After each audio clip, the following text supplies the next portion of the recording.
When it comes to gods, one thing that I'm very interested in finding out here is if you take a look at all these Tanka paintings, including the one that's right behind me over here, it's very flat, similar to, I guess I could say, like iconic art in the Middle Ages. But what I'm curious about here is what are the stories of people, monks who are practicing, who actually go into the states where they visualize such beings? I don't imagine for a second they're going to be flat like that drawing behind me. I'd imagine that No, they they're would be, they're in three-dimensional space. And what's really interesting is that's why that's one of the reasons that yantras were made by tantrics, is that they said that unless you know what the hell you're doing, you shouldn't contemplate the true forms of these gods. And so these images only reach us because Google exists and because the internet exists. But a lot of these would only be hanging in temples and special, sequestered areas, or they would only be accessible through other means. But now these images are available to everyone. And one of the downsides of that is that there are procedures, and it's not just dogma, but there are actual biological reasons that you kind of have to limit the mind until it gets to a certain stage. And when you visualize the god at a beginning, at a beginner's level, they tell you, just picture it as a color, or as a basic geometric shape, or this yantra, and then place it in your stomach or put it in your heart, or whatever they're asking you to do. But when the god is incarnate, when it's murti, that's a word for like an incarnation of the god.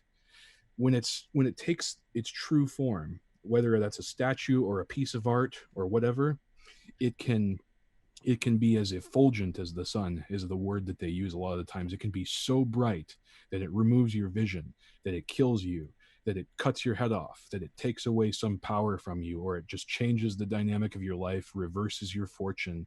Inauspicious things just start coming to you. And so they always warn you, before you start contemplating these gods, be very careful and understand their nature. There's an entire science about the natures of gods, about which ones are fierce, which ones are merciful, and which ones are in between. Because there are fierce ones, and do they initiate you and bring you to like a more expedient enlightenment? A lot of the times, yes. Chinnamasta is one of these that's often called fierce because she's a fierce, striking image. She's this tall, red, uh, youthful warrior, and she cuts her own head off. And she might do the same to you, is what they say. So they say, there's gentle and fierce ones, Do you know and you just have to be careful. who's the god behind me? That is that Bhairava, or I'm not sure. I'm not terribly familiar with the yeah, I'm not sure. Yeah, but either way, I guess it's very interesting for me to think about the actual form that this god would take from a purely, let's say, I don't know, physical anatomy level, where if I look at my hand from far away, I don't really see the cells. I just see, the skin, the folds, various imperfections. What I've been very curious about, and I've been to various conferences and I've asked people who have had various DMT experiences, can you describe what exactly the anatomy is of this? Is it just like bits of light? Are there pixels? Because, like, even our eyes, as relatively good that they perceive things, at a certain point, I remember when I was still doing cannabis, and I was at the Russian Turkish baths, which is a great place if you ever visit New York City. This Hasidic young dude gave me a kosher joint. And then I went to this stage where I started seeing my eyes like just as this dome. And I started seeing the imperfections in this dome as if it was like this computer system. And at the same time, I was able to generate things at will. For example, I was able to generate like a little red ball that I was holding in my hands. But the reason why I'm mentioning this is we're so used to this skin and flesh world, and we see these abstract images like the god behind me. What I'm curious about here is, in this DMT astral world, whatever you want to call it, what are the actual forms that these beings take, as far as would they have their own cells, blood vessels, or would they be more of a Plato's theory of forms, kind of like perfect shapes that are just made out of light? You know what's really funny, and I don't want to take up too much time because I know other people have stuff to contribute as well. So I'm sorry. I'm just going to elaborate on what I think about this. So one of the things about the Kali Yuga is that the age we're living in, this age of darkness, ignorance, whatever, is that they say that the gods don't like to come here very much because they're disgusted.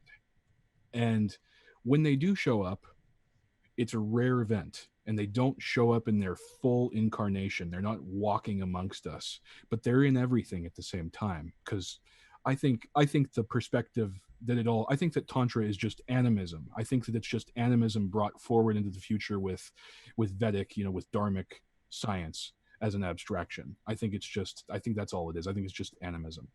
That being said, if you're familiar with, like, I don't know, Neuromancer, or these cyberpunk, like, grid, these grid realities where everything is this geometric shape, and you're reaching out into cyberspace, and you're touching these tools, kind of like, okay, when you use a computer now, if you're programming it, you're just in the terminal and you're just seeing text, or you're just using a GUI, you're just clicking on things.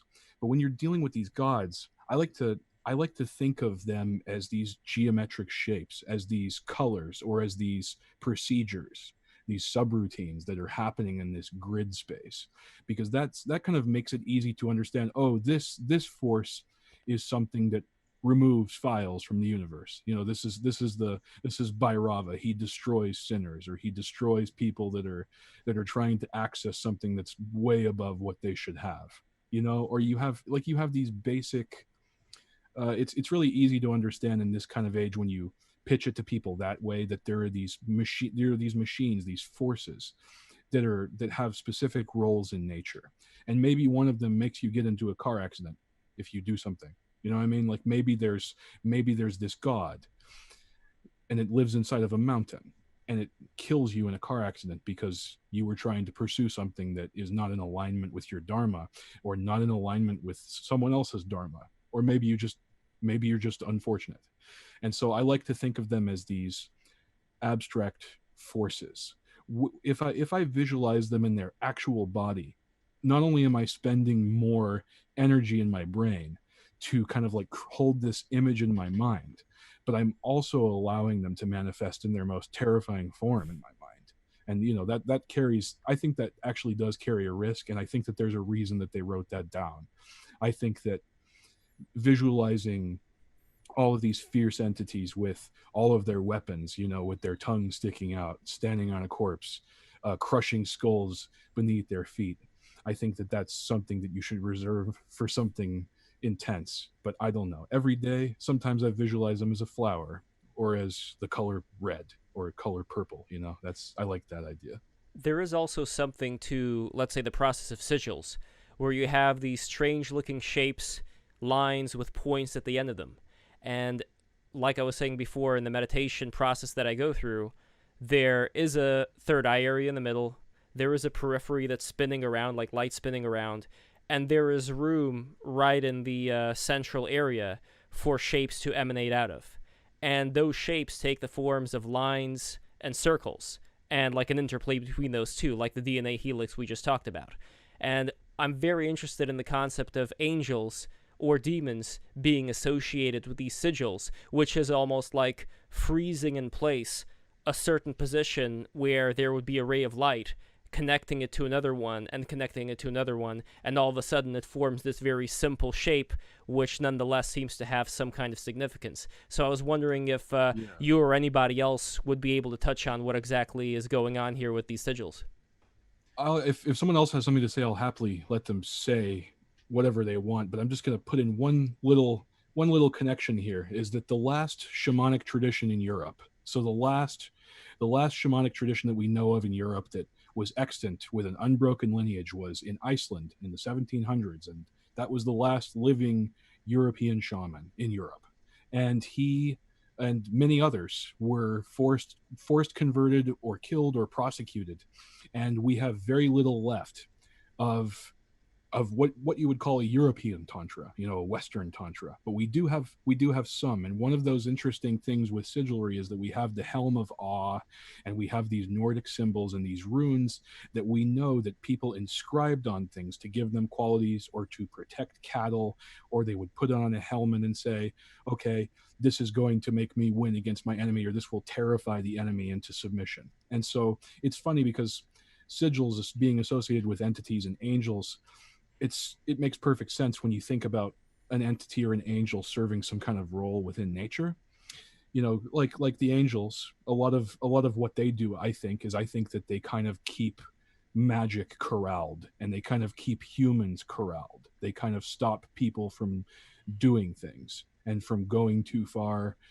And they have many other roles too, but I think it's the same concept behind inscribing property with a fence with runes, or putting a brand on cattle or something on your armor or clothes. I think it's the exact same thing. You're imbuing something with a quality. You're putting an intention into something. Same could be said for corporate logos in a way. Absolutely. Absolutely. In Yeah. Catholicism, you see something that's very consistent with this, which is the iconography of saints and of Mary and of Christ. Those are considered, I think that there's actually like a very interesting correlation here with the concept of the murti, because these icons are considered sacred. They are like actual embodiments of the people and entities that are drawn there. And when you look at the cult of Mary in Poland, for instance, you have all these different iterations of Mary, for instance, iterations of her as a mother, iterations of her as a military protector. And those are all different manifestations of the same entity. I'm using a very general term here, but it's the same idea of having representation be the entity itself.